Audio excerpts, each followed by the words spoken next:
Even if you are not religious, chances are you're still familiar with the Judeo-Christian account of creation in the book of Genesis.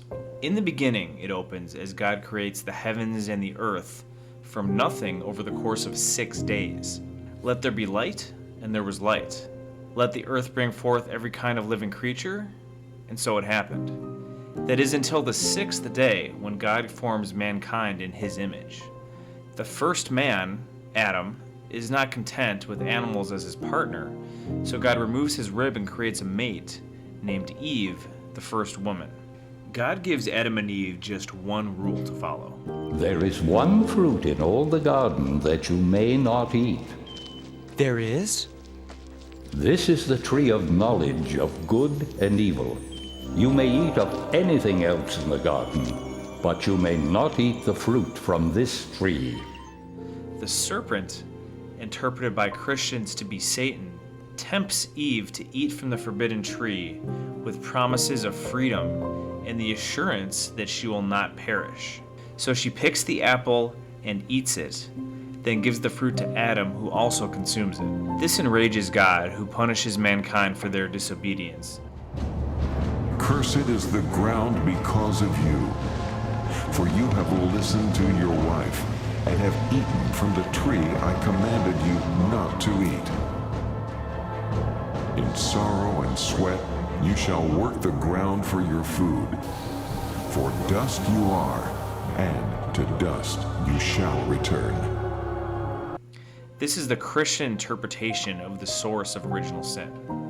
Everything I just mentioned is straight from the text of the first 3 chapters of the book of Genesis, in both the Hebrew Bible and the Christian Old Testament, except for one detail. Did you catch it? So she picks the apple and eats it. Right there. The apple. Nowhere in the text of Genesis does it say anything about an apple. The forbidden fruit is never named. There is no further description other than it was pleasing to the eye.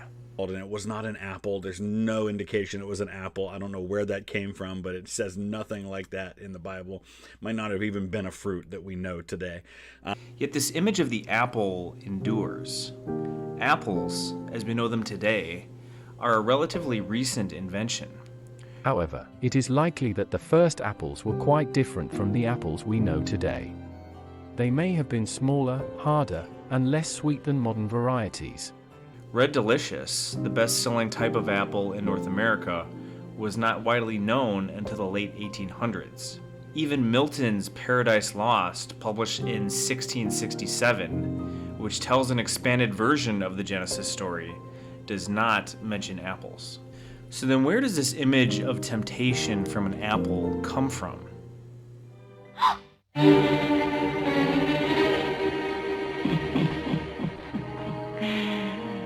All alone, my pet? When Walt Disney first developed the subject of what would become the first ever animated feature film in the mid-1930s, he decided on the German fairy tale Snow White by the Brothers Grimm, first published in 1812.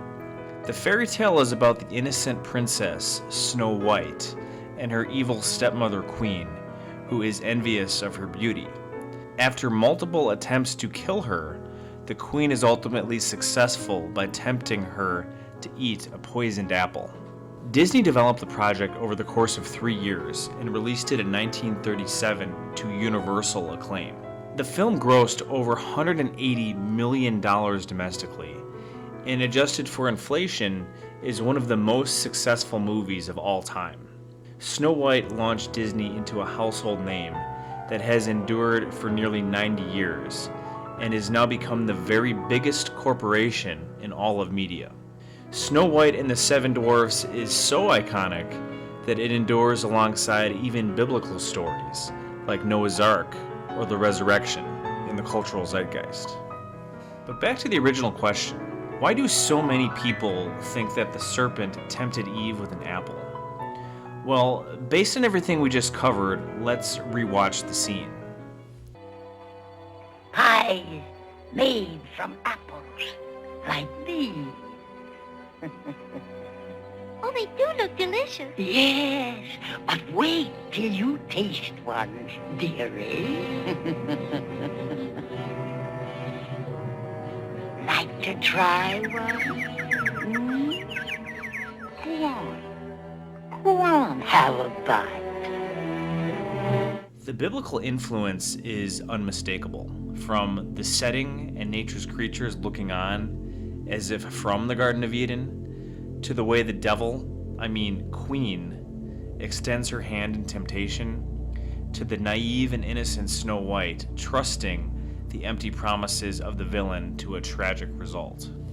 I believe that when you picture the story of Genesis and the forbidden fruit, you are subconsciously combining it with influences from other media. This is yet another example of what's called in psychology the social contagion of memory conformity, commonly known as the Mandela effect. The Mandela effect is a phenomenon where a large group of people, often millions, remember the same event or image incorrectly, like the spelling of Berenstain Bears and Oscar Mayer, or how Pikachu and Mr. Monopoly look. Memory conformity often occurs for societal acceptance or peer pressure, but in this case, when there is a gap in memory, especially when the source material is so brief, our memories have to be filled with something. And what better replacement than the most famous movie from the most famous media conglomerate? Disney is by no means the first or the only influence in our perception of religion. Almost all of what we think of when it comes to heaven, hell, and purgatory come not from the Bible, but rather from Dante's Divine Comedy written in the 14th century. Culture, and more specifically media, have long had an influence on our perception of a number of religious iconography, from angels, demons, and even God himself.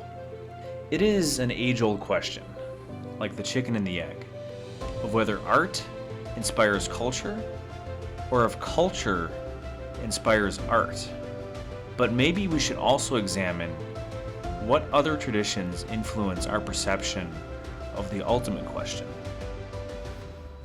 of God. Hey everyone, thank you so much for watching. I had a blast making this video. This is my first original content, so if you enjoyed it, please like and subscribe. Comment down below what you think. This is a video that I've been wanting to make for a while. I'd always had this thought, at least for years. I've been thinking, I've had this theory that there's no apple in the Book of Genesis. Where does that come from? Then I was watching Snow White one day. I'm like, oh, there you go. That's obviously, or at least I strongly believe that's what it's from. Looked it up. There's no one really made that argument, at least not the way I wanted to. So I didn't see any videos on it or any articles released. So I thought I'd give it my own unique spin and give it some research and record this video. So it's my first one. I know it's a little rough around the edges, but I want to keep doing this.